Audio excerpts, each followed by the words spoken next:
يا ربنا كن عوننا للحج بالبيت الحرام. Assalamualaikum warahmatullahi wabarakatuh. Alhamdulillahirobbilalamin, wabihi nasta'in wala umuri dunia wadin, wassalatu wassalamu ala asrofil anbiya'i wal mursaliin sayyidina wa maulana Muhammadin wa ala alihi wa ashabihi ajmain. Asyhadu alla ilaha illallah wa asyhadu anna sayyidana Muhammadar Rasulullah. Allahumma sholli wa sallim wa barik ala sayyidina Muhammad wa ala alihi wa sahbihi ajmain, amma ba'du. Qolal musonifu rahimahullahu ta'ala, wa nafa'ana bihi wa bi ulumihi fidaraini, amin ya robbal alamin. Ani Nabi sallallahu alaihi wasallam, qola, al-jumatu ilal jumati kafaratun lima baina umma. Wal guslu yaumal jumati kafaratun. Wal masyu ilal jumuati kafaratu ishrina sanatan. Faiza faroho minal jumuati, ujiza biamali miatai sanatin.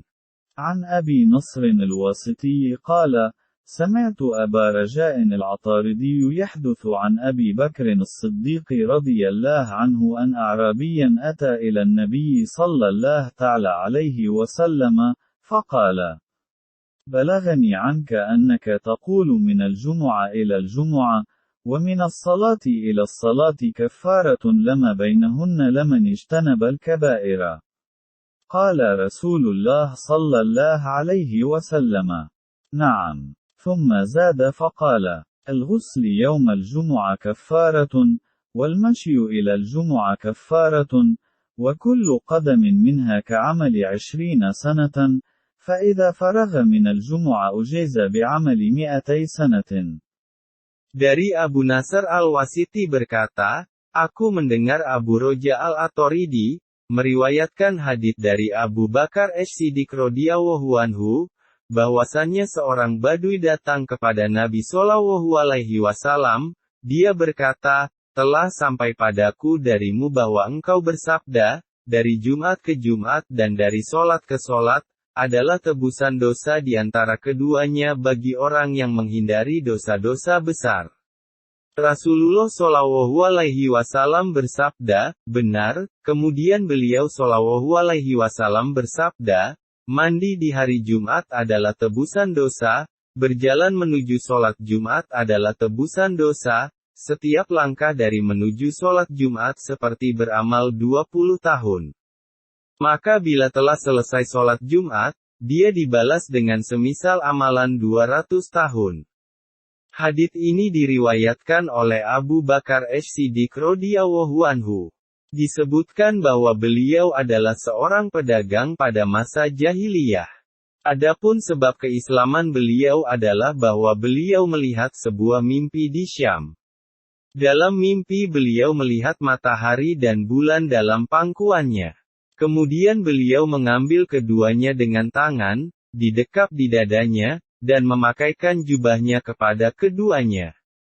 Ketika beliau radhiyallahu anhu terjaga, beliau pergi ke rahib Nasrani untuk menanyakan tentang mimpi tersebut.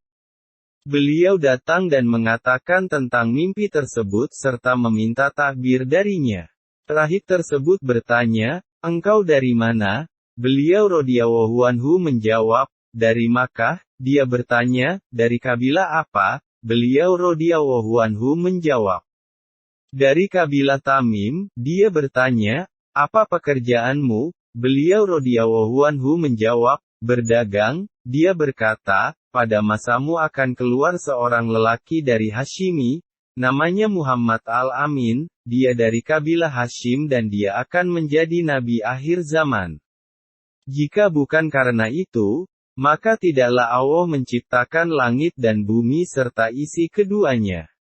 Dan tidaklah Allah menciptakan Adam, dan tidaklah Allah menciptakan para nabi dan para rasul.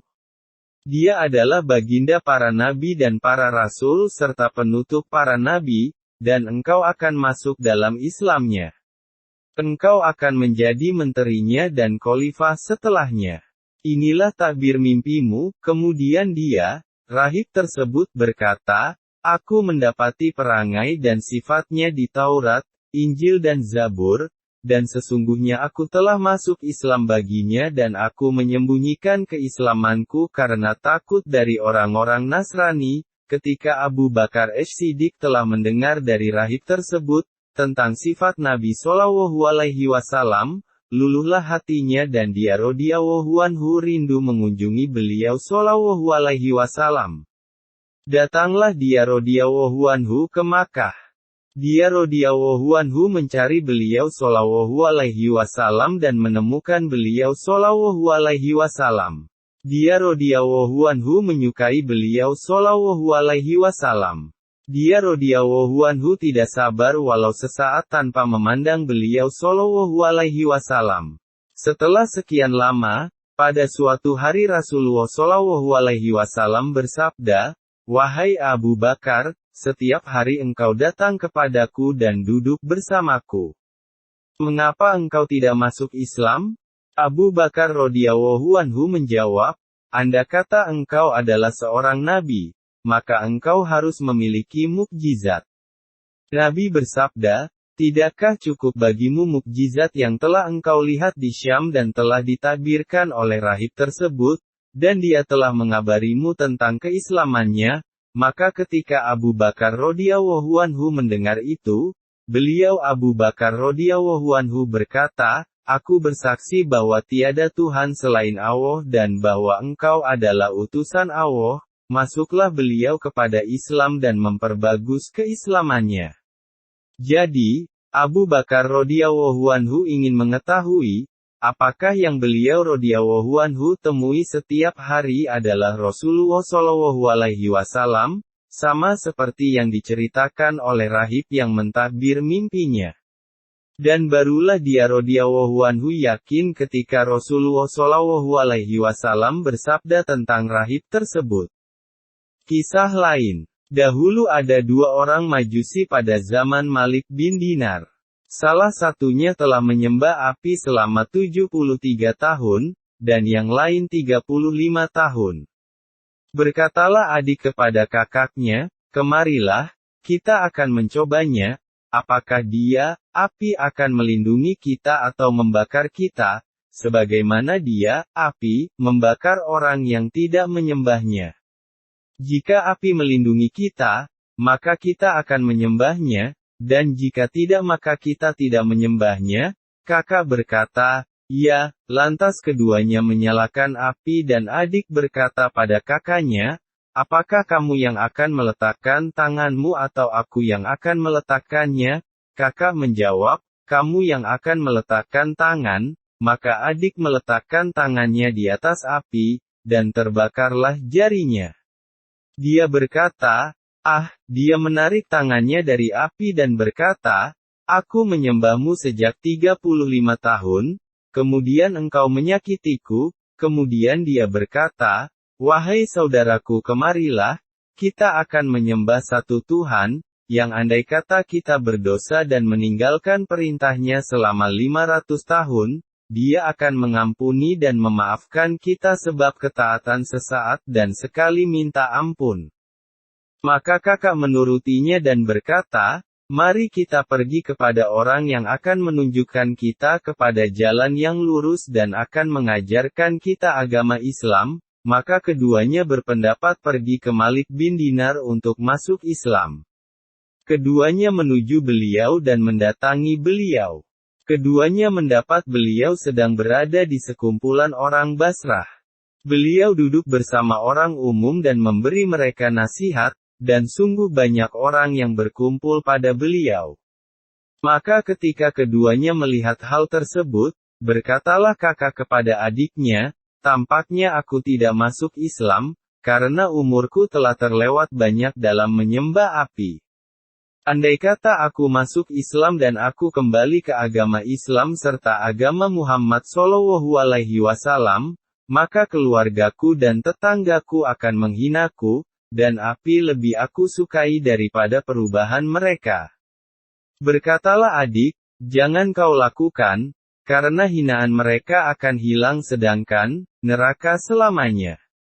Jangan kau berlalu, maka kakak tidak mendengarnya dan berkata kepadanya, kamu dan kebiasaanmu, kamu adalah seorang yang celaka dari anaknya orang yang celaka, wahai pejuang dunia dan akhirat, kembalilah sang kakak dan tidak masuk Islam.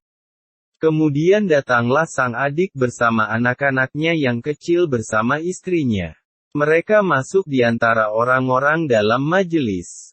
Mereka duduk hingga Malik selesai berbicara dan menasehati. Kemudian pemuda tersebut datang kepadanya dan menceritakan kepada beliau kisah tersebut, dan memintanya masuk Islam beserta keluarganya. Maka beliau menerima mereka, dan mereka semua masuk Islam. Menangislah semua orang karena gembira.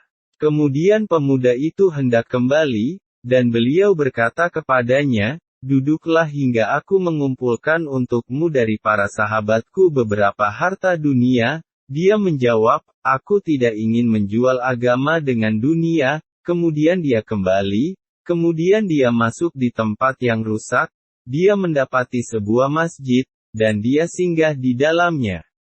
Ketika pagi di hari esoknya, istrinya berkata padanya, pergilah ke pasar dan carilah pekerjaan, belilah sesuatu untuk kita makan dengan upahmu. Kemudian dia pergi ke pasar, namun tidak mendapati seseorang yang akan mengupahinya. Dia berkata pada dirinya sendiri, aku akan bekerja di dalamnya karena Allah Ta'ala, maka dia masuk masjid yang ditinggalkan jamaahnya, dia sholat di dalamnya karena Allah hingga malam. Kemudian dia kembali ke rumahnya dengan tangan kosong. Istrinya berkata, tidakkah engkau menemukan sesuatu di hari ini? Dia menjawab, wahai istriku, aku telah bekerja di hari ini pada raja, dia belum memberiku sesuatu.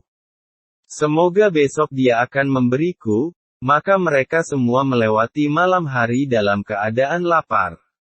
Ketika pagi esok hari, dia pergi ke pasar dan tidak mendapat pekerjaan.